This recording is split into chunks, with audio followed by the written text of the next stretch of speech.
ছবি দেখলে বিশ্বাস করা যায় যে একটা মানুষ, একটা ছেলে বন্দুকের সামনে হাত উঠাইয়া দাঁড়ায় আছে, মারেন গুলি করছে, একটু টল টল করছে, আবার তুলছে, তারপর আর এই সেই লোক। এটাকে ভোলার এখানে বীরগঞ্জের বিষয় না, বাংলাদেশের বিষয় না, সারা দুনিয়ার বিষয়। যে কাজটা সে করেছে এটা নিয়ে যুগ যুগান করে কবিতা হবে, উপন্যাস হবে, নাটক হবে, মানুষ স্মরণ করবে। এই সে লোক এখানে শুয়ে আছে। আমাদের কাজ হলো যে স্বপ্নের পেছনে দাঁড়িয়ে সে বুক পেতে দিয়েছে সেই স্বপ্নকে বাস্তবায়ন, এটা আমরা সারা জাতির একটা কর্তব্য। আমরা শুধু এখানে এসে কবর জিয়ারত করলাম, চলে গেলাম তা না, এটা সারা জাতিকে আমরা বলতে চাই যে লক্ষ্য নিয়ে এ বুক পেতে দিয়েছিল, যার কারণে কোটি কোটি ছেলে মেয়ে সামনে দাঁড়িয়ে বন্দুকের সামনে দাঁড়িয়ে গেছে, ভয় পায় না। এই যেহেতু পথ দেখিয়ে গেছে, আজকে আমরা সেই কারণে নতুন বাংলাদেশ পেলাম।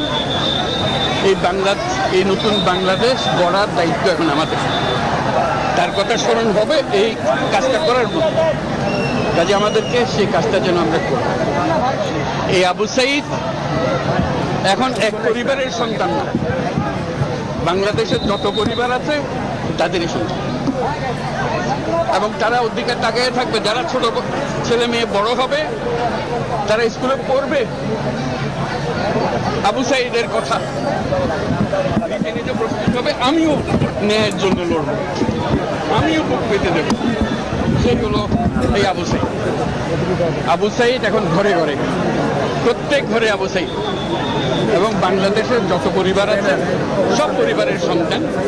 এবং বাংলাদেশে এখানে জাতি ধর্ম নির্বিশেষে সবারই সন্তান। এখানে হিন্দু পরিবার হোক, মুসলমান পরিবার হোক, বৌদ্ধ পরিবার হোক, সবার ঘরের সন্তান এই আবু সাঈদ।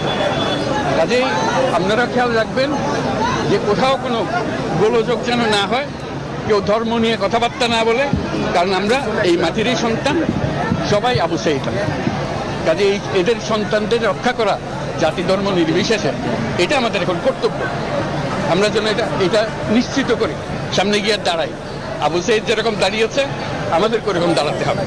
যারা পার্থক্য করে যে এরকম সন্তান ওরকম না, আমরা সবাই বাংলাদেশি, আমরা বাংলাদেশেরই সন্তান। আবু সাঈদের মা সবার মা, এবং সবার মা আবু সাঈদের মা। কাজে তাকে রক্ষা করতে হবে, তাদের বোনদের রক্ষা করতে হবে, তাদের ছেলে ভাইদের রক্ষা করতে হবে, সবাই মিলে করে। এটা এক বাংলাদেশ, দুই বাংলাদেশ নেই, এটা আবু সাঈদের বাংলাদেশ। এই আবু সাঈদের বাংলাদেশে কোনো ভেদাভেদ নেই। কাজে আপনাদেরকে তো অনুরোধ, যে যেখানে আছেন ওই আবু সাঈদের বা যারা যারা আছে যেখানে আছে তাদেরকে রক্ষা করুন, কোনো রকম গোলযোগ করতে দেবেন না। আজকে যে আসলাম এখানে, এটা স্মরণ করেন, আমরা যাতে এটা বাস্তবায়ন করতে পারি। আপনাদেরকে সবাইকে সালাম দেওয়া। আসসালামু আলাইকুম।